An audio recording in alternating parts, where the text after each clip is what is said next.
माँ, बेटी ससुराल से मायके आ जाओ, तुम थक गई होगी काम करते करते। ये सवाल बहू के लिए क्यों नहीं? माँ, मुझे रोना आ रही है। माँ, मैं थक गई हूँ घर संभालते संभालते। यहाँ मेरी थकान किसी को नज़र नहीं आती। कुछ दिन आराम करना चाहती हूँ। सोच रही हूँ कुछ दिनों के लिए अपने मायके आ जाऊँ। आते हुए अपने बच्चों को भी साथ ले आऊँ। वे वहीं से स्कूल चले जाएंगे। आखिर एक ही शहर में ससुराल और मायका होने का कुछ तो फ़ायदा मिले। पूनम ने फ़ोन पर अपनी माँ से कहा। माँ जी ने दूसरी तरफ से कहा, हाँ बेटी, जब तेरी इच्छा हो तू आ जाना। आखिर ये तेरा भी तो घर है। ठीक है माँ, तो मैं कल ही आ जाऊंगी। पूनम खुश हो गई। हाँ बेटी, कल आ जाओ, मैं तुम्हारा इंतज़ार करूंगी। अभी मैं फ़ोन रखती हूँ, मुझे बाज़ार जाना है। सरिता जी ने फ़ोन रख दिया और सीधे किचन में गई। किचन में खाना बना रही बहू से बोली, अरे अरे काजल सुनो, कल तुम्हारी ननद आ रही है। आज बाजार जाकर सब्जी और मिठाइयाँ लेकर आती हूँ।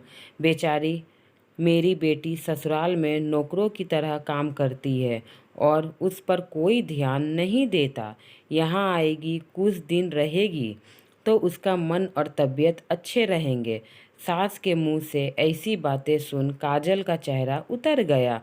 वह मन ही मन सोचने लगी, खास मेरी थकावट भी मेरी सास को नज़र आती।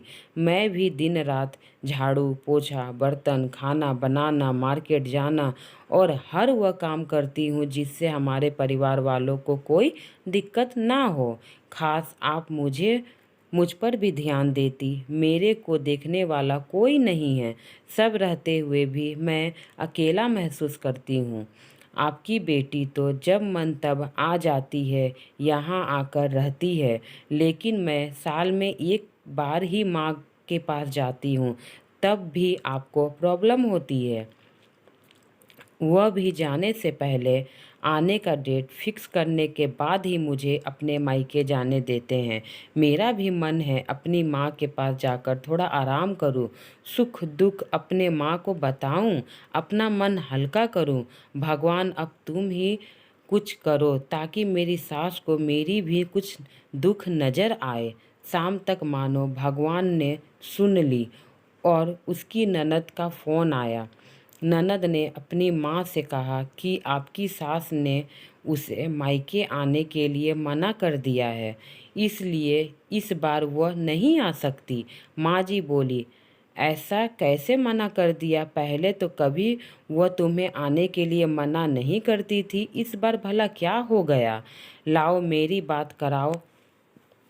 उसने माँ को समझाते हुए पूनम ने अपनी सास के पास फ़ोन दे दिया। माँ जी ने कहा, नमस्कार समधन जी, आपसे कुछ कहना है। समधन जी ने कहा, कहिए। दरअसल पूनम कल त्योहार है, इसलिए अपने मायके आना चाहती है। अगर आप उसे भेज दे तो बहुत अच्छा रहेगा। पूनम की सास ने कहा, देखिए समधन जी, आपकी बेटी मायके जा रही है, इस बात के लिए हमने उसे कभी नहीं रोका और इस बात से हमें कोई प्रॉब्लम भी नहीं है। कुछ दिन पहले मैं अपने रिश्तेदार के शादी में गई थी। वहाँ आपकी बहू सरिता के माताजी से मिलने का मौका मिला। उसी गपशप करने के दौरान में एक ही बात अपने मायके जाने को मिलता है। एक ही बार अपने मायके जाने को मिलता है, वह भी बहुत कम समय के लिए। मुझे लगता है आपको पहले सरिता को उसके मायके भेज देना चाहिए और वह जब मायके होकर आ जाए तो मैं पूनम को आपके पास भेज दूंगी। सबको अपने मायके जाने का मन करता है, चाहे वो बेटी हो या बहू हो। बेटी को आप बार बार बुलाते हो पर बहू को नहीं भेजते, ये क्या बात हुई? एक बहुत ज़रूरी बात जो मुझे लगता है आपको समझ लेनी चाहिए कि आपकी बहू को भी बेटी की तरह ज़्यादा प्यार देना चाहिए। उसे भी मायके जाने का इच्छा हो सकता है पूनम के वहाँ आने से उसकी स्वागत के लिए आपकी बहू मायके नहीं जा पाती है, या फिर वह आपसे कुछ घर में कैद सी हो गई है। एक दिन ऐसा आएगा जब वह लड़ने लगेगी, फिर वह आपकी नहीं सुनेगी। इसीलिए उसे मायके भेजें, उन्हें भी अपने मन का थोड़ा करने दें। ऐसा होने से पहले आप अपनी सोच को थोड़ा बदल लें। बहू को बेटी बनाकर देख लें। जैसे बेटी की इच्छा होती है मायके आने की, बहू को भी इच्छा होती है मायके जाने की। सरिता को अपनी समधन के हर एक बात अच्छी लगी। सरिता जी ने सोचा, बेटी के प्यार के आगे मैंने तो बहू का प्यार, उनकी मन की बात को समझने की कोशिश कभी की ही नहीं। उन्होंने हमेशा ही अपनी बेटी को अपने ऊपर ही रखा। दूसरी तरफ पूनम भी अपने भाभी के बारे में सोच रही थी। उसके बाद सोचते सोचते बातचीत को भी सुन रही थी। उसने भी महसूस किया कि वह कभी भी अपने भाभी से ठीक से बात नहीं करती, और जब जब वह अपने मायके जाती तो भाभी थोड़ी उदास रहती है। इस बात को मैंने ध्यान क्यों नहीं दिया? शायद पहले ध्यान दिया रहता तो अभी भाभी इतना दुख में नहीं रहती।